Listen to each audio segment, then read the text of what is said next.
Hi friends, welcome to my channel. ఈరోజు పుదీనా పచ్చడి ఎలా చేయాలో చూసేద్దాం రండి. ముందుగా పుదీనాను కడుక్కొని పక్కన పెట్టుకోవాలి. అలాగే పల్లీలు, పచ్చిమిర్చి, వెల్లుల్లి, కొంచెం చింతపండు కూడా ఫ్రై చేసుకొని పక్కన పెట్టుకోవాలి. అదే కడాయిలోకి కొంచెం ఆయిల్ వేసుకొని పుదీనాను కూడా ఈ విధంగా ఫ్రై చేసుకోవాలన్నమాట.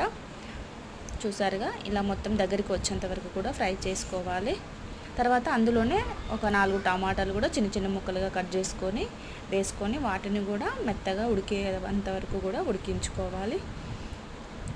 చూసారుగా, ఈ విధంగా ఉడికించుకున్న తర్వాత మొత్తము పల్లీలు, పచ్చిమిర్చి, అలాగే పుదీనా, టమాటా కూడా మొత్తము వేసుకొని గ్రైండ్ చేసుకోవాలి. చేసుకున్న తర్వాత పోపు కోసం గ్యాస్ ఆన్ చేసుకొని చిన్న కడాయి పెట్టుకొని అందులో కొంచెం ఆయిల్ వేసుకొని కొంచెం వెల్లుల్లి, అలాగే జీలకర్ర, కొంచెం శనగపప్పు వేసుకున్నాను. పోపుకి వేసుకున్న తర్వాత అవన్నీ ఫ్రై అయిన తర్వాత కొంచెం ఎండుమిర్చి కూడా వేసుకోవాలి, ఒక 2.